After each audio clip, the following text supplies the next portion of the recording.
Affected consistency से अगर हम अनअफेक्टेड कंसिस्टेंसी तक जा सकें, यानी कि मेरे को रिजल्ट मिले या ना मिले, मेरा अधिकार कर्म करने में, और अगर मैंने उस पर पूरी एनर्जी डाल दी तो मुझे कोई जिंदगी में हरा नहीं सकता।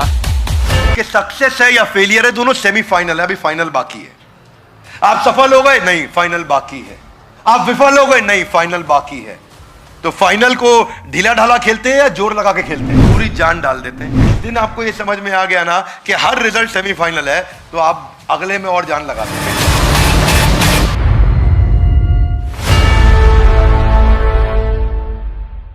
आज के इस एपिसोड में हम चर्चा करेंगे सबसे पॉपुलर श्लोक की, भगवत गीता के दूसरे अध्याय का 47वां श्लोक 247। कर्मण्येवाधिकारस्ते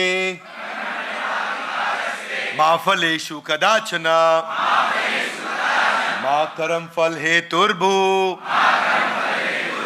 मा ते संगस्त्व कर्मणि। ये सबसे पॉपुलर श्लोक है गीता का, सबने कभी ना कभी सुना होगा। Loudly yes no. ये श्लोक है जीवन में उतारने वाला। और आज हमारे इस प्रोग्राम सीरीज का नाम क्या है? Come on, Gita in action के इस एपिसोड में आप सबका बहुत बहुत स्वागत है। कर्मणि एव अधिकारस्ते, कि कर्मन में, कर्म करने में आपका अधिकार है। आपके पास एक अधिकार है किसका? कर्म करने का। लेकिन मा फलेषु कदाच, आपका फल पे अधिकार नहीं है। इसका अर्थ क्या हुआ, आज इसको समझेंगे। कितने लोगों ने सुना आपने कर्म करो फल की इच्छा मत करो, कर्म करो फल की इच्छा मत करो? सुना आपने? लवली एक्चुअली वो थोड़ा इनकम्प्लीट है। मैं उसकी बुराई अच्छाई बोलने की जगह कहूंगा कि वो अधूरा ज्ञान है। आज आपको उसको समझने के लिए, जिस व्यक्ति को इस श्लोक समझ में आ गया उसको कोई जीवन में हरा नहीं सकता। ये गीता इन एक्शन बहुत पावरफुल, बहुत सॉलिड सीरीज है जो आपकी जिंदगी बदल सकती है। You have the right to perform your duties but not entitled to the fruits of your action. क्या अर्थ हुआ इसका? आपने पूरा साल मेहनत करी, पूरा साल मेहनत करने के बाद आपका बॉस आपको आकर के बोलता है भाई फल की इच्छा मत करो। क्या लगता है गीता में कृष्ण यही कहना चाहते थे? क्या आप अपने बॉस के साथ पूरा साल खूब काम करें, तनख्वाह बढ़ाने का समय आए बोले कर्म करो फल की इच्छा? क्या चलेगा ये? It is misunderstood shloka. Real essence जो है, दो प्रकार के एफर्ट होते हैं। एक होता है एफर्ट विद वरी, एक होता है effort without worry. Wow, WOW, with worry और विदाउट वरी, दो प्रकार के हो गए। कौन सा बढ़िया है, चिंता युक्त या चिंता मुक्त? देखिए, इसको ना एक फॉर्मूला से समझते हैं हम लोग। एक होता है अफेक्टेड कंसिस्टेंसी और एक होता है अनअफेक्टेड कंसिस्टेंसी। अगर आप सबने ध्यान दिया हो, पिछले एपिसोड में हम कंसिस्टेंसी पे चर्चा कर चुके हैं गीता के एपिसोड में। अब यहां दो प्रकार की कंसिस्टेंसी हो गई, अफेक्टेड कंसिस्टेंसी, अनअफेक्टेड। यानी कि वो कंसिस्टेंसी जिसमें आप दिल से तो परेशान है लेकिन लगे हुए, अच्छा नहीं लग रहा लेकिन लगे हुए। और एक अनअफेक्टेड कंसिस्टेंसी, ये बहुत ऊपर की स्टेज। ये 4 स्टेज होती है, मैं स्टेजेस समझाऊंगा आपको, पर उससे पहले अगर श्लोक का सार समझना, इसको फॉर्मूला से समझो। जरा हाथ आगे लाइए, बोलिए condition plus action is equal to new reaction. Condition मतलब आपके आसपास परिस्थिति क्या है, एक्शन मतलब आप क्या एक्शन लेते हैं। जब ये दोनों जुड़ते हैं तो एक नया रिएक्शन मिलता है। इसका अर्थ क्या हुआ? रियलिटी आपके आसपास क्या है, मेंटालिटी आपके अंदर क्या है कि आप क्या एक्शन लेते हैं। जब रियलिटी और मेंटालिटी मिल जाती है तो न्यू पॉसिबिलिटी आती है। फॉर्मूला क्या है? Reality plus mentality is equal to new possibility, condition plus action is equal to new reaction. इस फॉर्मूला को समझो आप, ध्यान से सुनना। आपके हाथ में कंडीशन, यानी कि आपके आसपास क्या हो रहा है, वो आपके हाथ में है? Yes no? Come on, yes no? Condition आपके आसपास क्या हो रहा है, क्या वो आपके हाथ में है? Yes no? नहीं है आपके हाथ में। यानी कि कंडीशन आपके हाथ में नहीं है, आपके हाथ में क्या है? एक्शन है।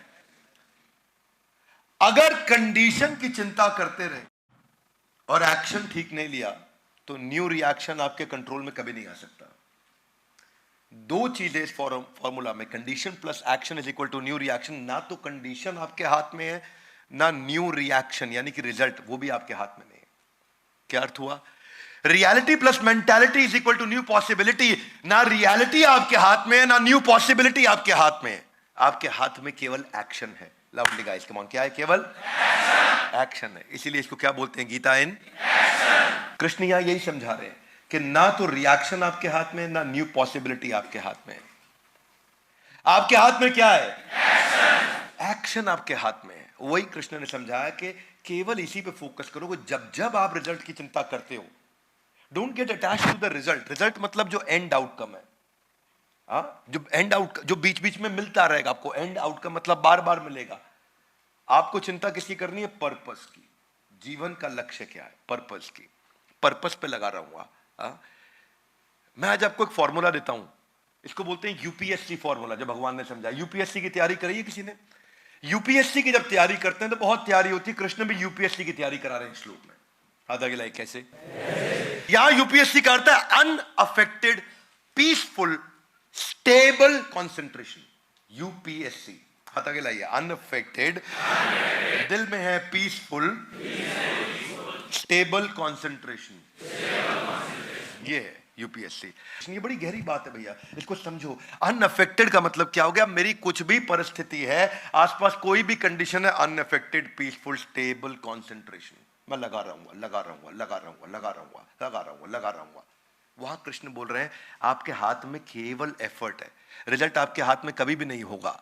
हाँ, आपने कभी भी बुद्धिस्ट मॉन्क या कभी साउथ ईस्ट एशिया में जो मॉन्क होते हैं, जब उनकी मॉनेस्ट्री के अंदर तीरंदाजी की प्रैक्टिस होती है, जरा मेरी बात को ध्यान से सुनना, वो जब तीर चला रहे होते हैं, आप तीर छोड़ने के बाद सामने मत देखो डार्ट पे वो कहां जाके लगा है, उनके चेहरे को देखो।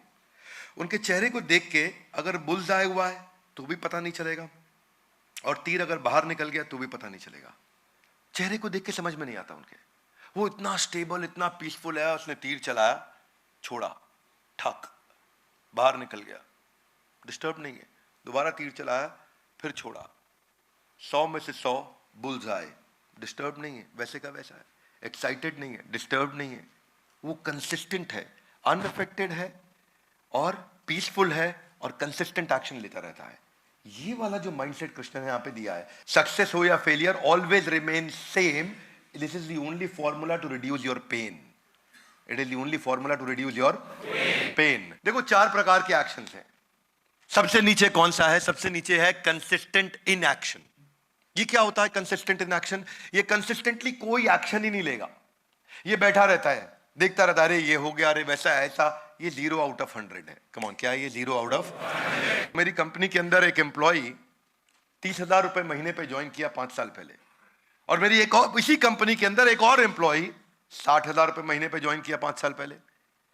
ये 60,000 रुपए महीने वाला आज 5 लाख रुपए महीने पे पहुंच गया, लगभग 6 लाख रुपए महीने पे पहुंच गया, और वो 30,000 रुपए वाला अभी 60,000 रुपए महीने पे पहुंचा। यानी कि 5 साल में इसकी तनख्वाह हुई 2 गुना, और 5 साल में उसकी तनख्वाह हुई 10 गुना। दोनों में कुछ ना कुछ फर्क होगा। क्या मेरी बात समझ आ रही है लाउडली? इनमें फर्क क्या है? फर्क यही है, जो सबसे नीचे वाला है ना, वो कंसिस्टेंट इन एक्शन, वो कोई एक्शन नहीं लेता है। इससे ऊपर वाला कौन है? वो कौन सा? Inconsistent action. इनकंसिस्टेंट मतलब स्टेबिलिटी नहीं है, एक्शन लेगा। जब सब अच्छा चल रहा है एक्शन लेगा, सब अच्छा खराब चल रहा है एक्शन लेना बंद कर देगा। बरसाती मेंढक, बरसात आएगी फुदकने लगेगा, नहीं आएगी बैठ जाएगा अंदर। ये वो है सर्कमस्टेंशियल मैनेजर। सर्कमस्टेंस अच्छे हैं, बहुत एक्साइटेड है, सर्कमस्टेंस खराब है, डूब गया, कुछ नहीं करेगा। ये है 33 आउट ऑफ 100। क्या है?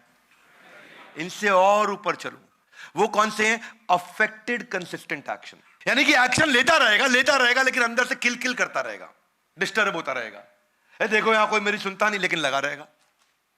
अरे देखो मेरे को तंग कर रखा, लेकिन लगा रहेगा। बदतमीज लोग हैं, यहां लगा रहेगा। नौकरी छोड़ के नहीं जाएगा, लगा रहेगा। पर हर समय बॉस को आजू बाजू गाली भी देता रहेगा, लगा भी रहेगा। हर समय आसपास, आपने देखा कई बार कुछ घर में पति पत्नी के बीच में ऐसा ही होता है। क्या रहता है उनका? अफेक्टेड है, आपस में बहुत डिस्टर्ब है, लेकिन कंसिस्टेंट है। क्या बोलती है पत्नी? तुमको तो कब का छोड़ दिया होता है, तो बच्चों के कारण तुम्हारे साथ रह रही हूं। हाँ? ये तो बच्चों के कारण तुम्हारे साथ रह रही हूं। ये क्या है? अफेक्टेड, डिस्टर्ब है, लेकिन कंसिस्टेंटली लगे हुए हैं, रहना इसी के साथ है, क्या करें। हाँ? मेरे को तो पंडित जी ने पहले ही बता दिया था, शादी से पहले मेरा राजयोग था। हाँ? क्या?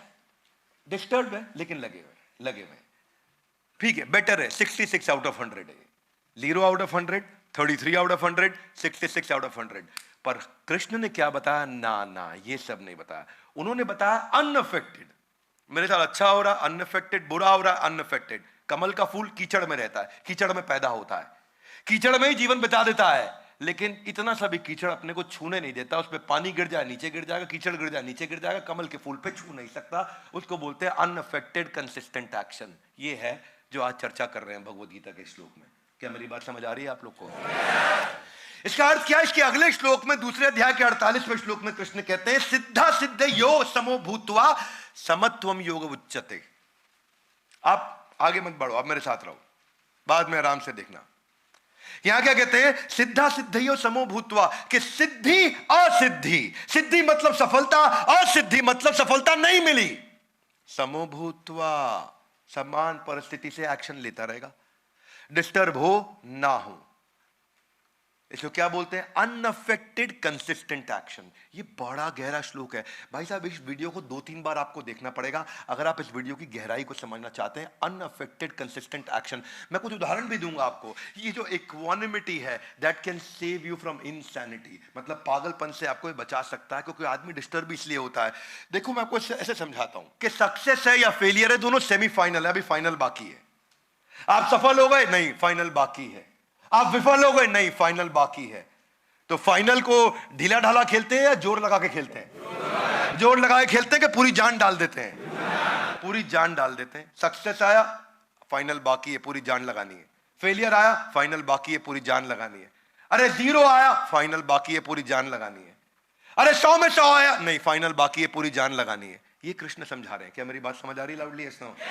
ये एफर्ट को फोकस करना, ये एफर्ट को फोकस करना, क्योंकि कंडीशन आपके हाथ में नहीं है, केवल एक्शन आपके हाथ में है। और जितना अच्छा एक्शन होगा उतना अच्छा न्यू रिएक्शन होगा। क्या ये सारा मुद्दा?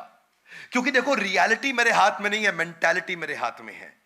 रियलिटी में को मैं नहीं बदल सकता, मेंटालिटी को मैं बदल सकता हूं। जितनी अच्छी मेंटालिटी होगी उतनी न्यू पॉसिबिलिटी होगी। अगर मेंटालिटी भी खराब और रियलिटी भी खराब तो पॉसिबिलिटी 100% खराब। यही कृष्ण समझा रहे हैं। कर्म करोगे, हो सकता है फल मिले, हो सकता है ना मिले, पर अगर कर्म नहीं किया तो पक्का हो गया फल।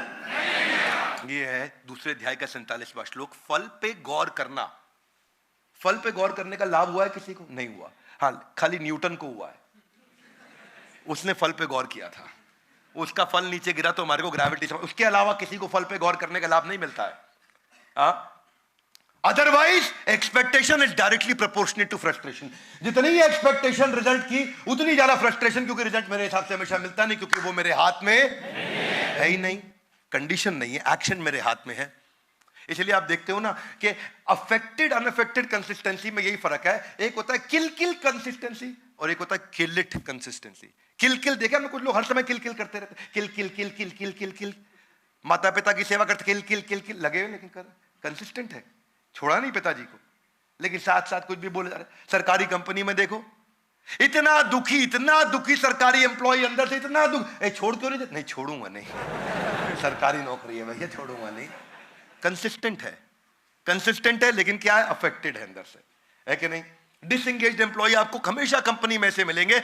यही है श्लोक। सिद्धियो असिद्धियो, सिद्धि हो या असिद्धि हो, आपको सफलता हो असफलता हो, बस जिस दिन ये समझ में आया ना, 100 आउट ऑफ 100 जो बुद्धिस्ट होते हैं वो समझते हैं कि अगर किसी की मृत्यु हो भी गई तो वो एक बड़े चक्र का छोटा हिस्सा है, वो बड़ी से बड़ी चीज से भी कभी डिस्टर्ब नहीं होते। ये है UPSC, unaffected peaceful consistent action. Come on, one more time, unaffected peaceful consistent action.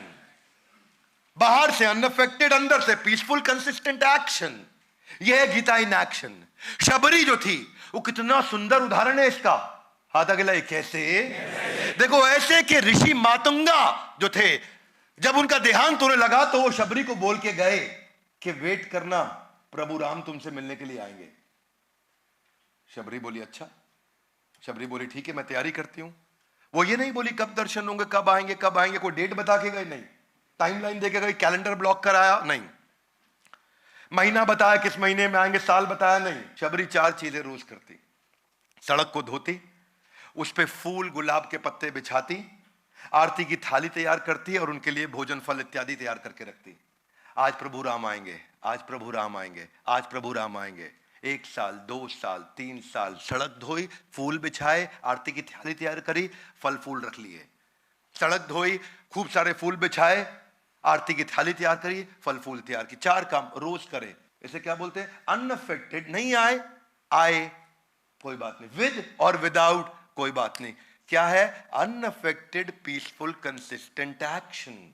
और वही अनअफेक्टेड पीसफुल कंसिस्टेंट एक्शन 40 साल के बाद अचानक उनको 2 आदमी दूर से आते हुए दिखाई दिए, और उस दिन शबरी ने देखा और वो उछल पड़ी, बूढ़ी शबरी, और भागी कि मेरे प्रभु राम आ गए हैं। और वो 40 साल के बाद जब आए तो उनको दर्शन दिए।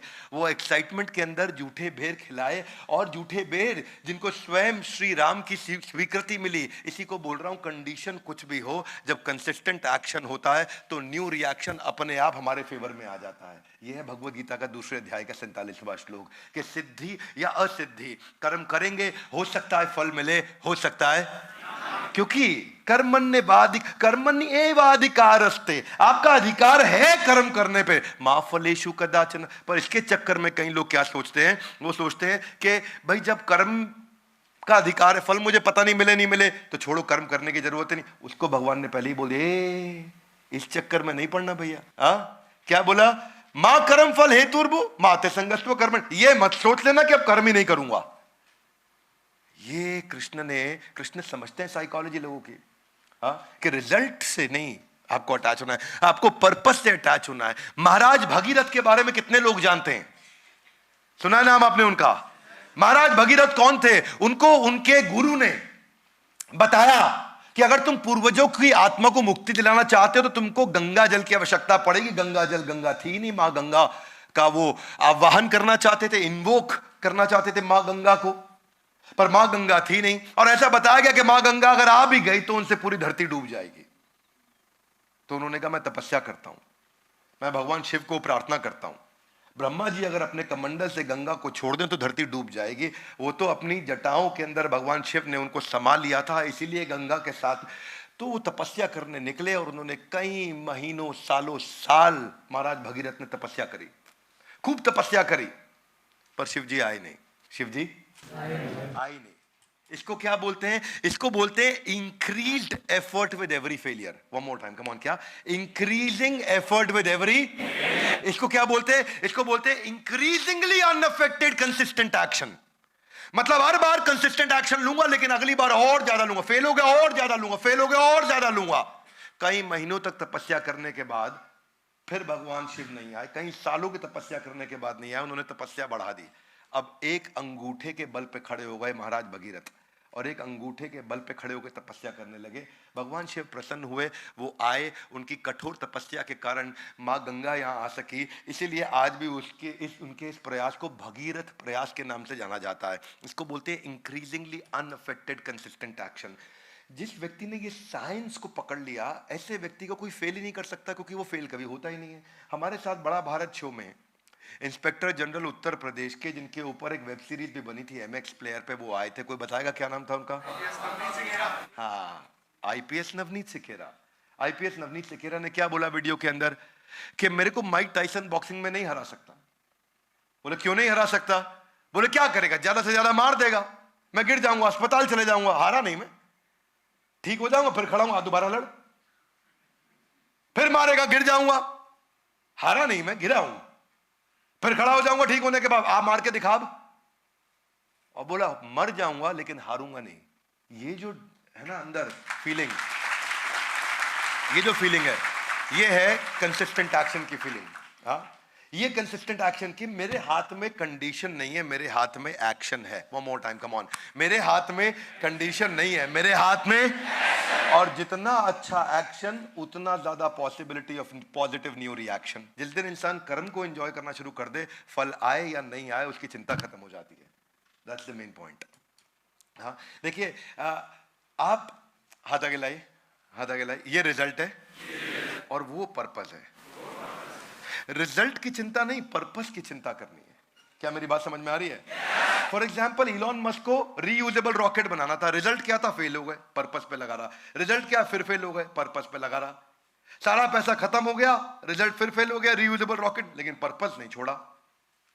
कंपनी बर्बाद हो गई, रीयूजेबल रॉकेट नहीं बना, रिजल्ट नहीं आया, पर्पस नहीं छोड़ा, लगा रहा। बाजार से पैसा लेकर के आया, आखिरी मौका था, पर्पस नहीं छोड़ा, और बाद में उसको सफलता मिली। क्योंकि सक्सेस और फेलियर फाइनल नहीं है, क्या है? सेमीफाइनल है। सक्सेस और फेलियर फाइनल नहीं है, सेमीफाइनल है। आप हर रिजल्ट के बाद आपको, जब आपने ये फीलिंग के साथ अगला मैच लड़ा के फाइनल बाकी है, तो आप जान कम लगाओगे ज्यादा लगाओगे? देखो एक मेरी बात सुनो, हाथ आगे लाइए। Condition, action, new reaction. कुछ लोग कंडीशन से ही परेशान रहते हैं, हाय मेरे को ऐसे बोल दिया, हाय मेरे को वैसे तो उनका 70-80% एनर्जी वहां चला गया। ठीक है, उसके बाद आगे क्या होगा, आगे क्या होगा, 20% एनर्जी वहां चला गया। बचा कुछ 5-7% एनर्जी लगाते हैं वो एक्शन में, उनकी बात बनती नहीं। अगर आपने कंडीशन की चिंता छोड़ दी, उसकी एनर्जी बच गई। रिजल्ट जो आगे आएगा, कंडीशन जो पीछे हो रहा है, रिजल्ट जो आगे आएगा उसकी चिंता छोड़ दी, उसकी एनर्जी बच गई। अगर दोनों की एनर्जी निकाल के एक ही चीज पर लगा दिया, कंसिस्टेंट एक्शन पर, तो इसमें 100% एनर्जी चली गई। क्या मेरी बात समझ में आ रही है भाई लोग? ये फॉर्मूला दे रहे हैं भगवान। इतनी डेप्थ मुझे दुनिया में कहीं नहीं मिली जितनी मुझे यहां लगी। क्योंकि जब आपका डर खत्म हो गया, प्रहलाद, भक्त प्रहलाद, जो कौन थे? ये हिरण्यकश्यपु के पुत्र थे, आप लोग को पता होगा सबको। और उनकी बहन थी होलिका, जिसके कारण हम होली का त्योहार मनाते हैं। होलिका के पास वरदान था कि वो जल नहीं सकती। Yes no? Come on loudly, yes no? No, Holika के पास ऐसा कोई वरदान नहीं था कि वो जल नहीं सकती। आपको मालूम नहीं है, होलिका के पास ऐसी चादर थी जिससे वो जल नहीं सकती। और वो चादर किसने दी थी? ब्रह्मा जी ने दी थी उनको। और ब्रह्मा जी ने चादर दी थी कि ये चादर लपेट ली, तुम जल नहीं सकती। अब हिरण्यकशिपु ने कहा, हाथ आगे लाई, ओ प्रहलाद को बिठा देते हैं इनकी गोद में और आग लगा देते हैं होलिका को। शॉल ओढ़ी होलिका ने, प्रहलाद को गोद में बिठाया। प्रहलाद को फियर नहीं है, मैं यही समझा रहा हूं इतनी देर से। उनको डर नहीं है, इतना सा भी डर नहीं है मैं जलूंगा। ओम नमो भगवते वासुदेवाय, वो अपना प्रार्थना कर रहे हैं, मंत्र जाप कर, उनको कोई डर नहीं है। और हुआ क्या? अब विष्णु को टेंशन। विष्णु बोले ये मेरा जाप कर रहा है, अगर मैं होलिका को जला दूं, इनको बचा लूं, तो ब्रह्मा जी को टेंशन हो जाएगी, भाई आप सीनियर हो तो आप मेरे साथ ऐसा करोगे, मेरे वरदान को क्यों तोड़वा दिया? क्या मेरी बात समझ आ रही है? जो सीनियर होता है वो इंटेलिजेंट होता है, वो अपने से जूनियर की बेइज्जती नहीं होने देता। तो भगवान विष्णु ने क्या किया? 2 मिनट रुको, ब्रह्मा जी आप टेंशन मत लेना, मैं देख रहा हूं कि आपकी नजर है, आप टेंशन मत लेना। उन्होंने क्या किया? उन्होंने अपने दूसरे जूनियर को बुलाया, वरुण देव को। बोला तू थोड़ा हवा तेज चला, और हवा ऐसे तेज चलाई कि होलिका की चादर उतर के प्रहलाद के आसपास लिपट गई। होलिका जल गई, प्रहलाद बच गए। क्या मेरी बात समझ आ रही है? इंसान का ना डर समाप्त हो जाता है। ये जो जिस दिन आपका ये एनर्जी कंडीशन से और आने वाले रिएक्शन से खत्म होकर के निकल के पूरी बचा के फोकस इस पे आ गया, अगली बार वो क्या सोचे? होलिका निपट गई, कोई बात नहीं, ऊपर से फेंकते हैं उसमें भी बच गए, हाथी चढ़ाते हैं उसमें भी बच गए। बोले मैं नहीं छोड़ूंगा, अब मैं आता हूं। हिरण्यकशिपु, फाइनल तो विलन लास्ट में ही आता है ना, अमरीश पुरी, मोगैम्बो खुश हुआ, तो हिरण्यकशिपु लास्ट में आ गए। बोले किधर है विष्णु? बोला यत्र तत्र सर्वत्र। बोले खंबे में, हाँ खंबे में, और खंबा तोड़ा, नरसिंह अवतार बाहर आ गए। हिरण्यकशिपु को लग रहा था कि भाई कोई टेंशन नहीं, इनको देख लूंगा मैं, क्योंकि मेरे को ब्रह्मा से वरदान मिल चुका। नरसिंह भगवान ने खत्म कर दिया हिरण्यकशिपु। मरते वक्त उसने कहा तो ब्रह्मा जी का वरदान टूट गया? बोला नहीं नहीं, ब्रह्मा जी का वरदान नहीं टूटा। बोला कैसे नहीं टूटा? बोला ब्रह्मा, बोला तुमको क्या वरदान दिया? मैं विष्णु हूं, मैं थोड़ी ब्रह्मा की बेइज्जती कराऊंगा। तुमको वरदान दिया था ना तुमको इंसान मारेगा ना जानवर मारेगा, मैं तो नरसिंह हूं। बोलो और क्या वरदान था? क्योंकि ब्रह्मा जी के पास गए, बोले मुझे अमर बना दो। बोला अमर तो मैं खुद भी नहीं हूं, तो मैं क्या बनाऊंगा? बोला ऐसा करो ना मैं दिन में मरूं ना रात में मरूं, बट नो प्रॉब्लम, ये वरदान ले लो। बोला ना अस्त्र मारे ना शस्त्र मारे, नो प्रॉब्लम, ये वरदान भी ले लो। ना घर के अंदर मरूं ना बाहर मरूं, बोला ये वरदान भी ले लो। बोला ना आकाश में मरूं ना जमीन पे मरूं, ये वरदान भी ले लो। तो सारे के सारे उनको वरदान दे दिए, ना सुबह मरूं ना रात को मरूं, ये वरदान भी ले लो। नरसिंह भगवान आए, उन्होंने क्या किया? उन्होंने ना घर के अंदर मारा ना बाहर मारा, चौखट पे मारा, ना अस्त्र से मारा ना शस्त्र से मारा, नाखून से फाड़ दिया। ना इंसान आए ना जानवर आए, नरसिंह अवतार में खुद आ गए। और क्या बोले कि ना उनको आकाश में मारा ना जमीन पे मारा, अपनी गोद में बैठा के मारा। तो उन्होंने ब्रह्मा जी का सारा, मतलब ये नहीं कि ब्रह्मा जी ने कोई कमिटमेंट कर दी ईमेल पे तो वो कमिटमेंट गलत हो गई, उन्होंने ब्रह्मा जी की कमिटमेंट भी प्रोटेक्ट कर दी और काम भी निपटा। मैं प्रहलाद जी के बारे में कहना चाहता हूं कि अटैचमेंट जिस समय एफर्ट में होता है और रिजल्ट से आदमी डिटैच होता है तो फियरलेस हो जाता है। ये आपको अगले एपिसोड में समझ में आएगा। जिसकी जिंदगी में इतना सा भी डर हो ना, वो अगला एपिसोड सुन लेना। महाराज हरिश्चंद्र के बारे में कितने लोग जानते हैं? नाम सुना है आपने महाराज हरिश्चंद्र का? किसके लिए बोला जाता है हरिश्चंद्र बन रहा है? किसके लिए? सत्यवादी थे, ऋषि विश्वामित्र थे। उनको पता चला हरिश्चंद्र जी के बारे में, बोला मैं देखता हूं, मैं इनकी परीक्षा लेता हूं सत्यवादी की। रात को महाराज हरिश्चंद्र को सपने में आया कि विश्वामित्र मुनि आए हैं और उन्होंने मुझसे पूरा साम्राज्य दान में मांग लिया है, पूरा साम्राज्य दान में मांग लिया है। सुबह विश्वामित्र मुनि आ भी गए। बोले मैं तो कल आपको सपने में देखा था कि आपने मेरा पूरा साम्राज्य मांग लिया। बोले मुझे मालूम है, अब दे दो मुझे पूरा साम्राज्य, आपका सपना पूरा होना चाहिए। बोला जो आ गया महाराज, पूरा साम्राज्य उनको दान में दे दिया ऋषि विश्वामित्र को। आसान थोड़ी है, पूरा साम्राज्य दान में दे दिया। बोले साम्राज्य ठीक है, मैं तो ऋषि हूं, भिक्षा भी लूंगा ना। बोला ठीक है। बोले भिक्षा में क्या चाहते हैं?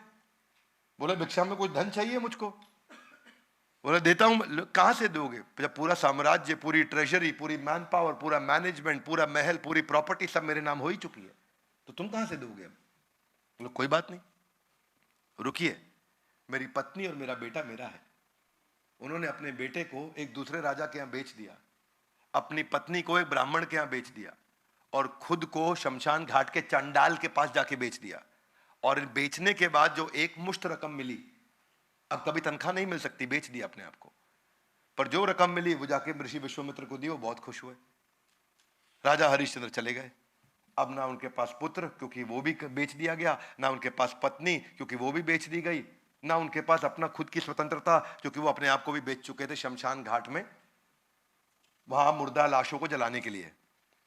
और उनकी वहां सेवा क्या लगा दी गई कि जो भी मुर्दा लाश आएगी उसका तुम अंतिम संस्कार करोगे और तुम्हारे को एक सिक्का दिया जाएगा जिसको तुम हमारे को जमा करोगे। बोला मुझे क्या, तुम्हें कुछ नहीं मिलेगा, तुम अपने आप को हमें बेच चुके हो। अब वो राजा दूसरा जहां उनका बेटा काम किया करता था, कई महीनों तक वहां काम करता रहा, सालों तक करता रहा, उसको बदले में कुछ नहीं मिला। पत्नी ब्राह्मण के यहाँ काम करती रही, उनको कुछ नहीं मिला। लेकिन राजा के यहाँ पे काम करते करते हरिश्चंद्र के बेटे को सांप ने काट लिया। सांप ने काट लिया, कोई इलाज कराने वाला नहीं, जहर के कारण उसकी मृत्यु हो गई। माँ आई भागते हुए, देखा कि बच्चा मेरा मर गया, तो शमशान घाट ले गई। वहीं चांडाल के यहाँ जहां हरिश्चंद्र थे, उन्होंने कहा कि तुम्हारे पुत्र की मृत्यु हो गई, इसका अंतिम संस्कार करना है। राजा हरिश्चंद्र, जो अब वहां हरिश्चंद्र थे, राजा नहीं थे, बोले एक सिक्का तुमको देना पड़ेगा। बोली आपको तो पता है मेरे पास धन नहीं है, मुझे आप बेच चुके हो, लेकिन अब मैं पिता नहीं हूं यहाँ पे और तुम्हारा पति नहीं हूं, अब मैं यहाँ पे इनका बंधुआ मजदूर हूं, अगर तुम एक सिक्का नहीं दोगे तो अपने बेटे की मैं लाश को जला नहीं सकता। दोनों पत्नी भी और पति भी रोने लगे। और उसी के बाद तब भगवान को उन पर दया आई, उन्होंने आकर के वापस दर्शन दिए, पुत्र को जिंदा किया, राजमहल उनको वापस दिया।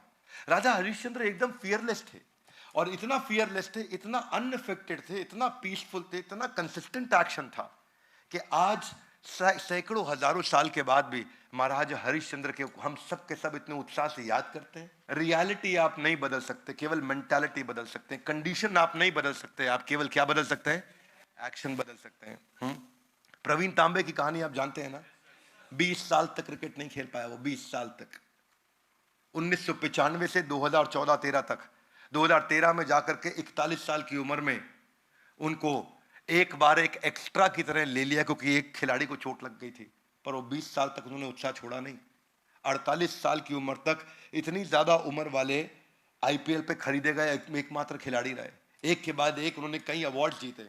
बस मैं यही आपसे आज कहना चाहता हूं कि ये अफेक्टेड कंसिस्टेंसी से अगर हम अनअफेक्टेड कंसिस्टेंसी तक जा सकें, यानी कि मेरे को रिजल्ट मिले या ना मिले, मेरा अधिकार कर्म करने में, और अगर मैंने उस पर पूरी एनर्जी डाल दी तो मुझे कोई जिंदगी में हरा नहीं सकता। मुझे लोग गिरा सकते हैं पर मुझे हरा नहीं सकते। This is called Gita in action. ये था हमारा दूसरे अध्याय का 47वां श्लोक, जिसको आज हमने समझा, कर्मण्येवाधिकारस्ते मा फलेषु कदाचन। भगवद गीता इन एक्शन जो हमने सीरीज शुरू करी है, इससे में हम चाहते हैं कि एक एक एपिसोड को देखना चाहिए। Come on, would you agree with me loudly? Yes no?